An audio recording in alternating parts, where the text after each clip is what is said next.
દેવની જય. થોડીક શરદી થઈ છે એટલે ગળામાં બોલવામાં તકલીફ છે. બાબા બાલકનાથ મહારાજની જય, નિર્ભયનાથ મહારાજની જય, વિવેકનાથ મહારાજની જય, બોધનાથ મહારાજની જય. મંચ પર બિરાજમાન તમામ આચાર્ય મહાપુરુષો, દૂર દૂરથી પધારેલા ભક્ત, માતાઓ, બહેનો, સર્વને હું હૃદયપૂર્વક વંદન કરું છું. ગુરુ મહિમાનો આ રૂડો અવસર, ગુરુ પૂર્ણિમા, સદીઓથી ભારતમાં ઉજવાતો આવ્યો છે. ઘણા બધા સંતોએ ગુરુનો મહિમા ગાયો છે, જ્ઞાનીઓએ ગાયો છે, આપણા દેવતાઓએ પણ ગુરુનો મહિમા ગાયો છે. શિવ વિરંચી શારદા ગુરુ તણા જસ, જેને આપણે ઈશ્વર માનીએ છીએ એ લોકોએ પણ ગુરુને ઉપર રાખ્યા છે. આટલું બધું ગુરુનું મહત્વ શા માટે? શું ગુરુની જરૂર પડે છે? આજના આધુનિક અને ટેકનોલોજી યુગની અંદર ગુરુ ભક્તિની વાત કરવી થોડી અજુકતી લાગે. દુનિયાની અંદર 3 પ્રકારના લોકો છે.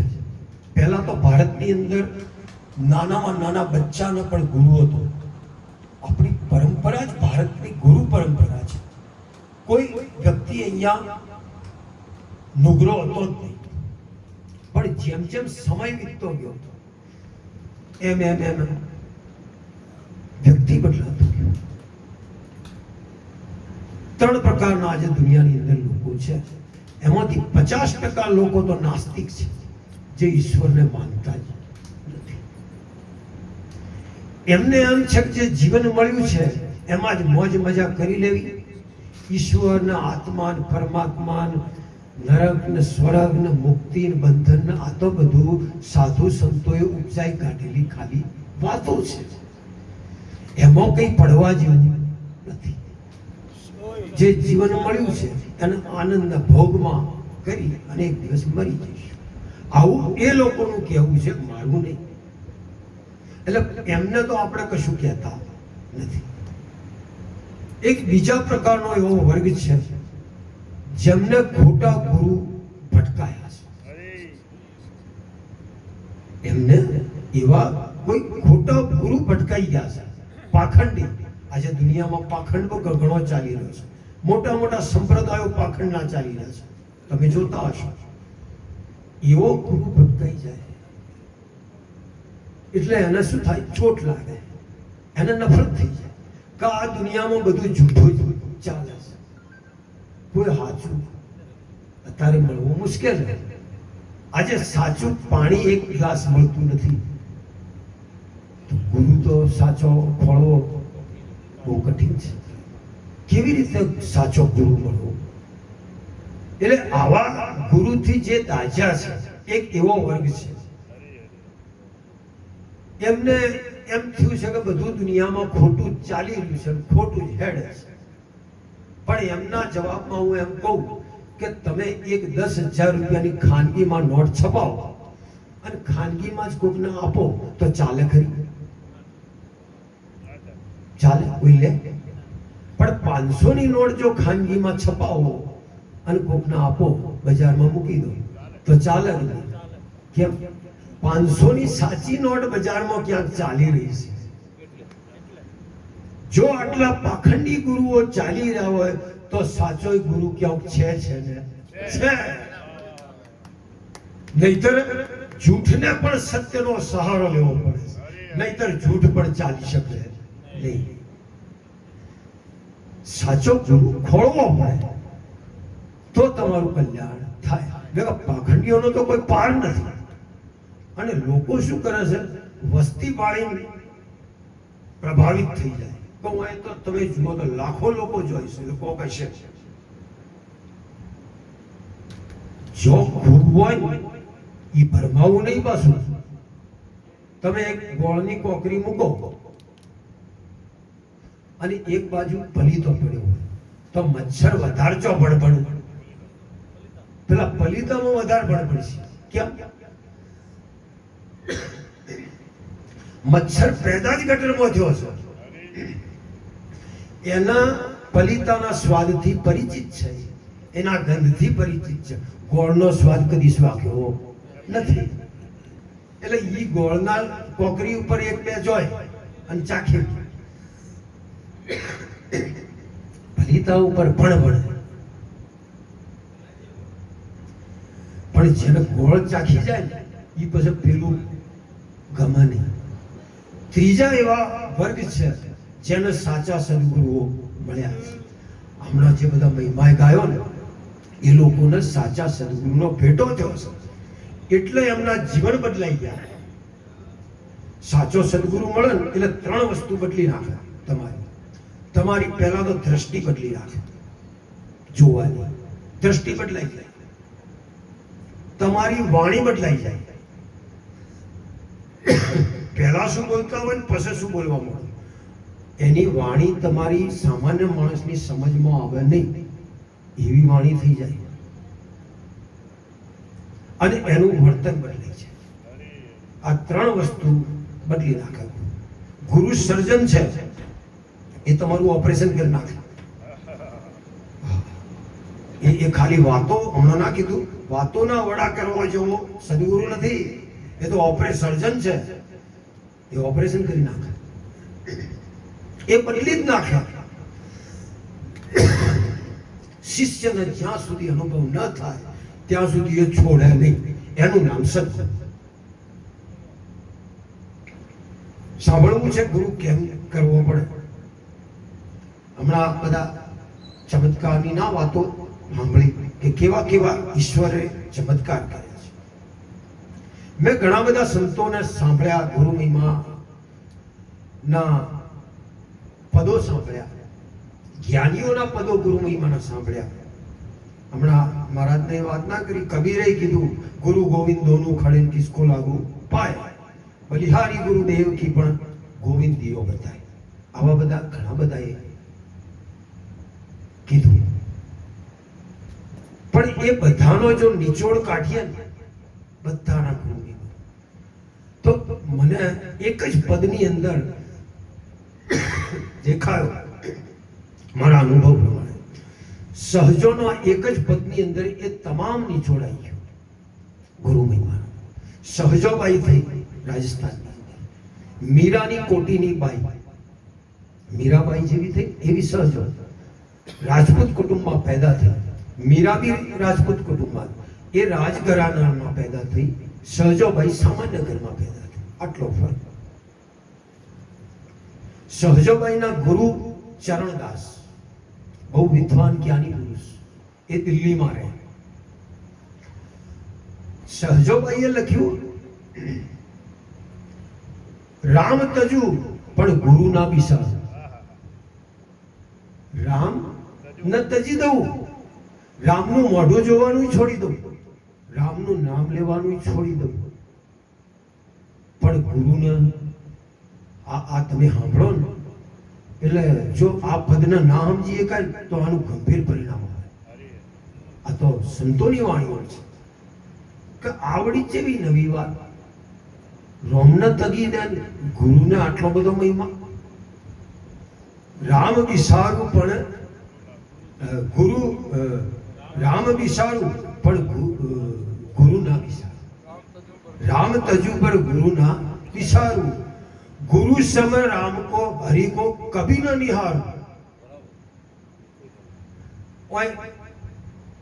कबीर तो हजू तो बचाव करे છે કે ગુરુ ગોવિંદ દોનું ખડન કિસકો લાગુ પાય, બલિહારી ગુરુદેવ કી ગોવિંદીઓ બતાય. એમાં ગોવિંદને થોડો બચાવી દીધો કબીરે, ડરતા ડરતા વાત કરી કે ગોવિંદને મળ્યો એટલે ગુરુની બલિહારી. પણ ઓય સહેજો તો શું કહે છે, ગુરુના તોલે તમે હરી આવો જ નહીં. સહજો તો એના ઉપરની વાત કરે છે. ગુરુ સમ હરિ કો કભી ન નિહારું. આવું કેમ કીધું હશે? અને આ પદ જે લખ્યું એની પાછળ આખો એક ઇતિહાસ છે. આ પદનો જન્મ કઈ રીતે થયો એક બહુ રસપ્રદ વાત છે. સહજોના જીવન ચરિત્રમાં આ ઘટનાનો ઉલ્લેખ છે, સત્ય ઘટના છે. ઘણા બધા ભક્તોમાં ચમત્કારોની ઘટનાઓ આપણે જોતા હોય છે. મીરાના ઘણા ચમત્કારો છે, નરસિંહના ત્યાં. એવી સહજોની આ એક ઘટના છે. સહજોની ઉંમર 11 વર્ષની જ હતી અને એને દીક્ષા લઈ લીધી. એને લગ્ન નહીં કર્યા. ચરણદાસ જોડેથી બાળપણથી જ ગુરુ ભક્તિમાં લાગી. જન્મ રાજસ્થાનમાં થયો, પછી જતી રહી દિલ્હી, કારણ કે એના ગુરુ દિલ્હીમાં હતા. ચરણદાસનો મહિમા બહુ દૂર દૂર સુધી લોકો એમને ઓળખ્યા. એટલે ઘણા બધા હજારો શિષ્યો ચરણદાસ. અને આ એક સામાન્ય ઘરની સ્ત્રી રોજ ચરણદાસનો સત્સંગ સાંભળવા જાય, નમસ્કાર કરે, ગુરુને અરજ કરે કે આપ મારા ઘેર જમવા પધારો. ચરણદાસ કે આઈશ, કોઈક દિવસ આઈશ. જેમ હમણાં સબરીની બહુ વાતો કરી એવી રીતે આશ્વાસન આપે ચરણદાસ. એમ કરતા કરતા દિવસો વીત્યા, મહિના વીત્યા, વર્ષો વીત્યા. આ રોજ જાય સહેજો. એક દિવસ ચરણદાસ પ્રવચન આપતા હતા અને સહજો સામેથી આવતી હતી. અને એ દિવસે ચરણદાસ કે સહેજો, કાલે તારા ઘરે હું જમવા આવીશ. અને સહજો નાચવા મળી. આજે પ્રતીક્ષાની ક્ષણ પૂરી થઈ ગઈ. મારી પ્રતીક્ષા અને પ્રતીક્ષાની ક્ષણ પૂરી થઈ ગઈ. આજે મારા ગુરુ કાલે મારા ત્યાં જમવા આવવાના છે. નાચવા માંડી. નાચતી નાચતી ઘેર જતી રહી. ઘરમાં બધું સાફ સૂફ કર્યું, જળ લઈ આવી, ઘર સાફ કર્યું, આંગણામાં પાણી છાટ્યું. ઘરમાં વધારે કઈ વસ્તુઓ હતી નહીં. ગરીબ સ્ત્રી. એક ગાય રાખી. નાની નાની કપડાની નવી ચીથરીઓ ભેગી કરી અને ગોદડી સીવી દે. એના મનમાં કે બજારમાંથી ગોદડી કેવી લાવું, એના કરતા હું જાતે બનાવીશ. અને ડિઝાઇન વાળી સરસ નવા કપડાઓની ચીથરીઓ ભેગી કરી સીવી વર્ષોથી ગોદડી બનાવેલી અને એને પેટીમાં હાચવીને રાખી કે જ્યારે મારા ગુરુ આવે ને એટલે આ આસન ઉપર એમને બેહાડીશ. કોઈને બેસવા ના દે. આજે પેટી ખોલીને આસન પાથર્યું છે અને રસોડાની અંદર રસોઈ બનાવવાનું ચાલુ કર્યું છે. મકાઈનો રોટલો બનાવ્યો છે, ગાય ગૌરી ગાયનું દૂધ છે, માખણ છે, રીંગણનો ઓળો બનાવ્યો છે. કોઈ પકવાન નતા, પણ એટલી ભાવ વિભોર થઈ અને આ રસોઈ બનાવતી હતી કે મારા ગુરુ આજે મારા ઘેર જમવા પધાર્યા છે. અને આ રસોઈ એ ભાવનો જે રસોઈની અંદર એ ભાવ કયો ને, અને એની જે સુગંધ હતી એ ક્યાં પોકી ખબર છે? વૈકુંઠ સુધી એનો પોકી. એ રસોઈની સુગંધ વૈકુંઠનો સ્વામી 33 શાક ને 32 ભોજન જમવા વાળા ના આ સુગંધ કઈ એને થયું કે આટલા બધા પકવાનો ચાખ્યા પણ આવી સુગંધ કોઈ દાડો જોઈ. આ કોણ રસોઈ બનાવી રહી છે? આંખ ખોલી ઈશ્વરી. નીચે આયા. સહેજોના રામનું રૂપ લીધું. નારાયણે રામનું રૂપ ધારણ કર્યું અને સીધા સહેજોના રસોડામાં બેસી ગયા.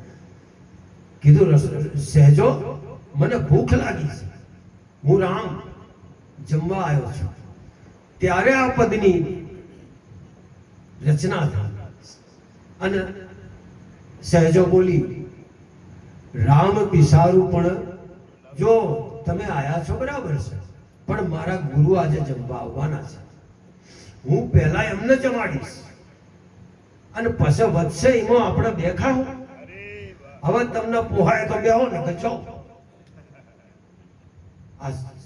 આવો જવાબ રામને સહેજો યાદ દીધો. મારા ગુરુને જમાડ્યા સિવાય તમને અડવાય દઉં નહીં. એટલે રામને આશ્ચર્ય થયું કે એવું સહેજો શું, એવું કેમ? હા કે એવું તમને પોસાય તો ઠીક ને કે જો. અને ખરા ટાઈમે તમે આયા છો. હું એકલી છું, મારા ગુરુદેવ આવશે, એમને પીરસીશ, આ પંખો પકડો, એ જમશે ને તમે વાયરો નાખજો, આટલું કોમ કરજો. બોલો, આ ભક્ત કરી શકે, એની વાણી બદલાઈ જાય. આ સહજોના સાચા સદગુરુ મળ્યા છે. હું છું, હું નથી, તમે નથી, અને છતાં કંઈક છે. હું નથી, તમે નથી, અને છતાં કંઈક છે. છે એમાં કશું નથી, અને નથી એની વાત છે. છે એમાં કશું નથી, અને નથી એની વાત છે. નથી પણ એ કશું નથી, અને છતાં કંઈક છે. સમજ પડે છે? આ નથી છે ની કેવી અટપટી. આ વાણી એને જ સમજ પડે જેને પ્રાપ્ત થયું છે, નકર બધું બહાર થાય. તમે છે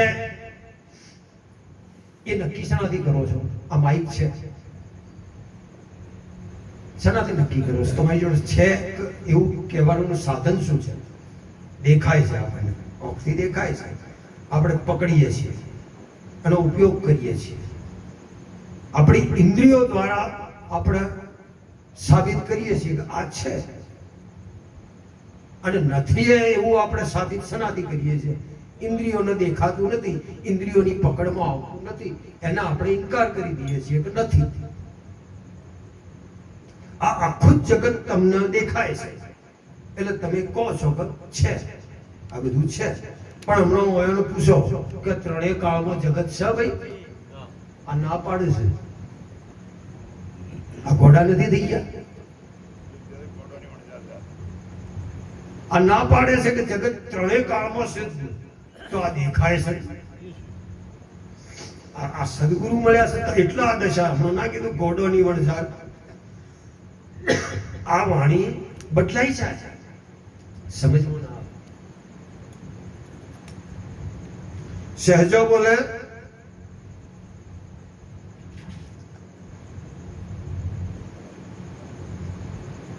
રામ તજુ પર ગુરુ ન વિસારું, ગુરુ કો હરિસમ કભી ન નિહારું. તો રામ કે એવું તે તારા ગુરુએ શું કર્યું તે આવી રીતે તું મને કે? એટલે સહેજો કે કારણ જાણવું છે? એટલે કે હા, હિંમત છે?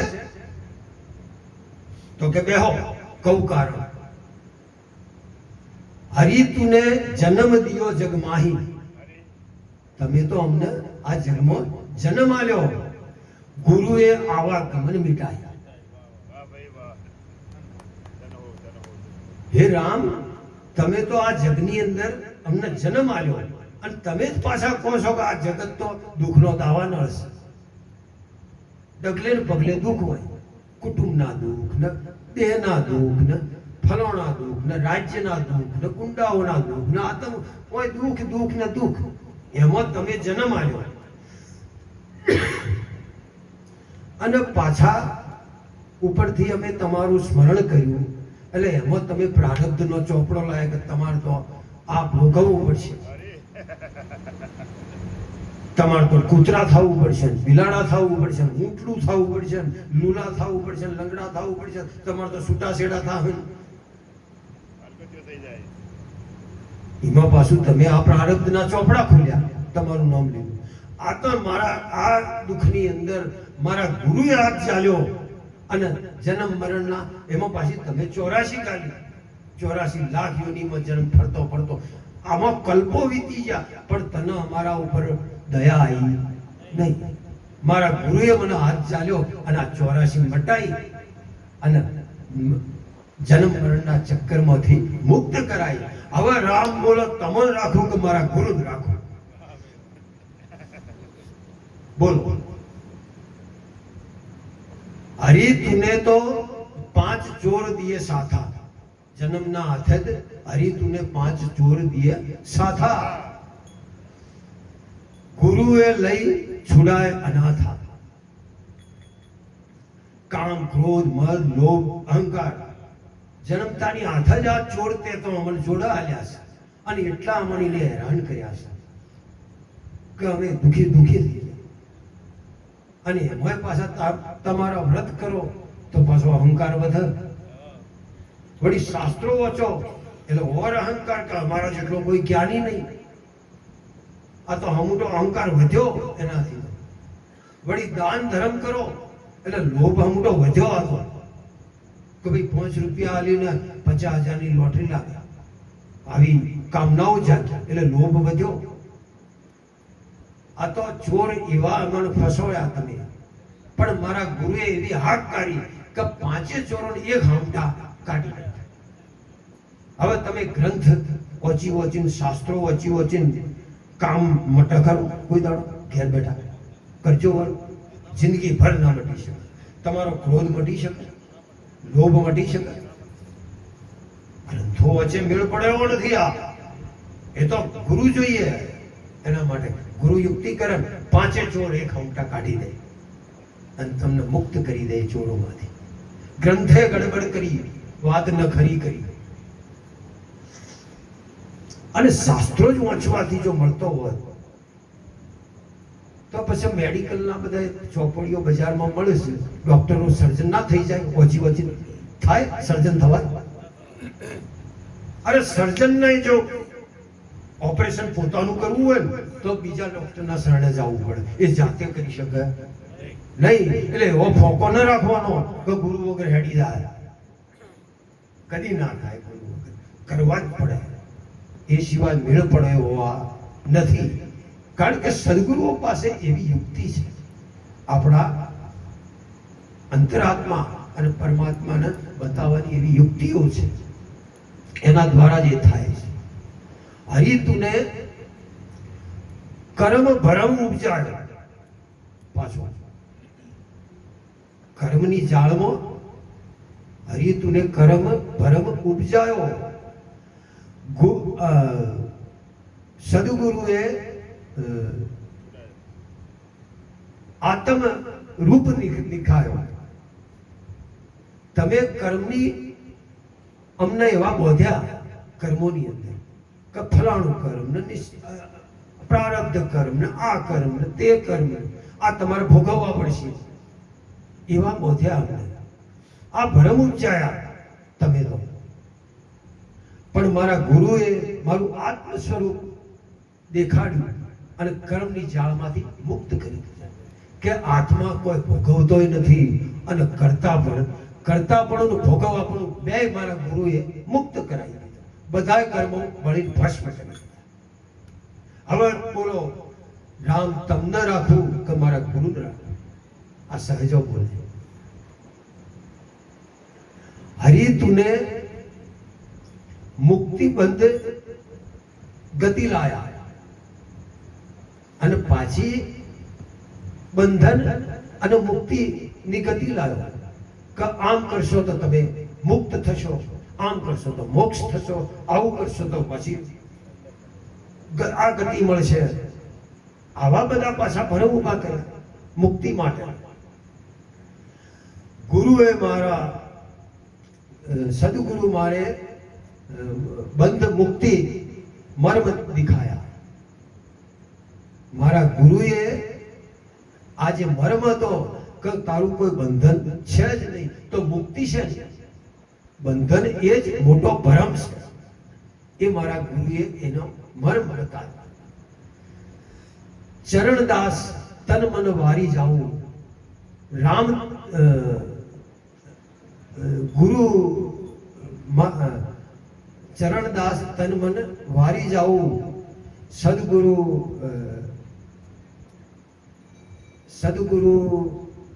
ન ભૂલું રામ તજી ડાળું. મારા સદગુરુને હું ભૂલું નહીં, રામને ત્યાગી દીધા. આવો મહિમા જ્યારે ભક્તો સંતો ગાય એટલે પાછું આ તો ભક્તોની વાણી સંતોનો મહિમાની થઈ કે ગુરુને ક્યાં મૂક્યા છે સંતોએ. પણ આવી સદીઓથી ગુરુઓએ વાણીઓ સાંભળી અને પછી ગુરુઓની શું દશા થઈ ખબર છે? ગુરુઓને એમ થઈ ગયો, ભ્રમ થઈ ગયો, મગજમાં તાવ આવી ગયો કે અમે તો ઈશ્વર કરતા મોટા, અમારી તો જેટલી આરતીઓ હતી.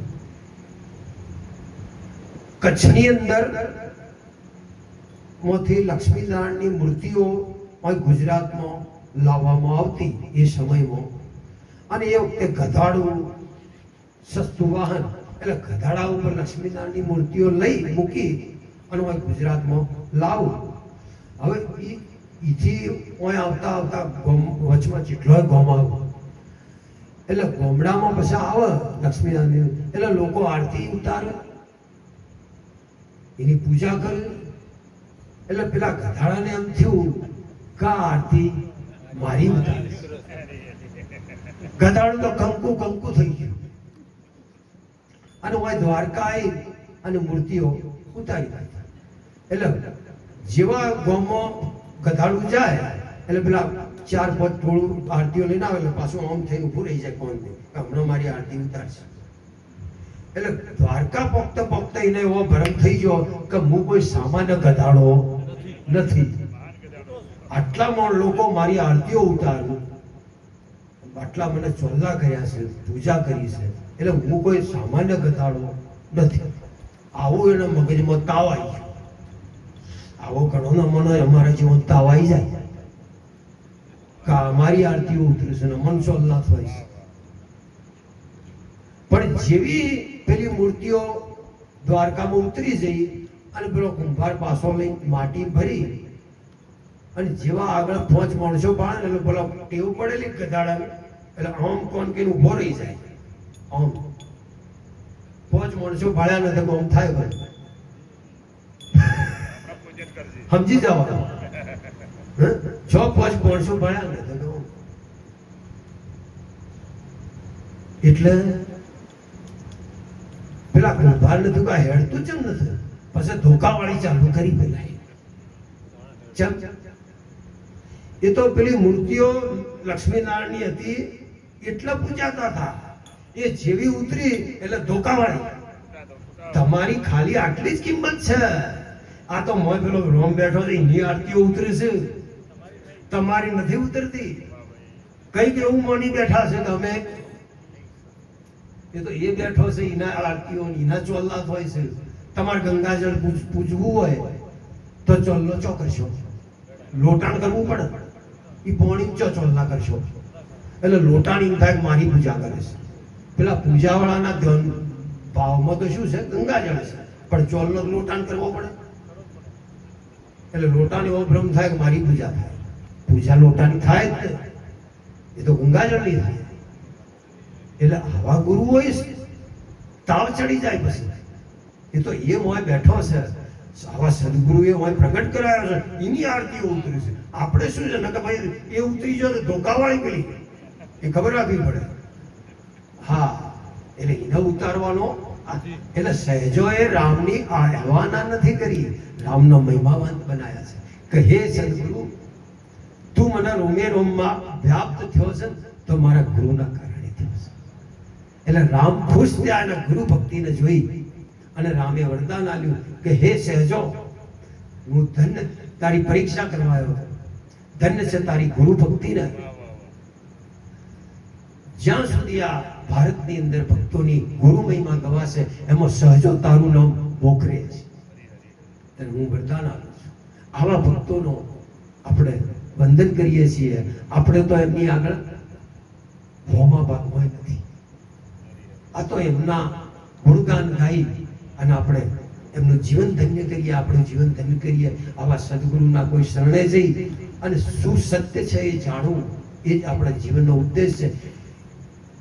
હરેશભાઈ અને એમના પરિવારે સંતોના દર્શન કરાયા આટલા બધા અને એમના આંગણે આ અવસર યોજો તે બદલ ખૂબ ખૂબ એમના ધન્યવાદ છે. હું પરમાત્માને પ્રાર્થના કરું એમના પરિવાર અને એમના ભક્તિ ખૂબ ખૂબ મળે, પરિવાર સુખી થાય. ખૂબ ખૂબ અમારા આશીર્વાદ છે એમને. બોલો સદગુરુ દેવની.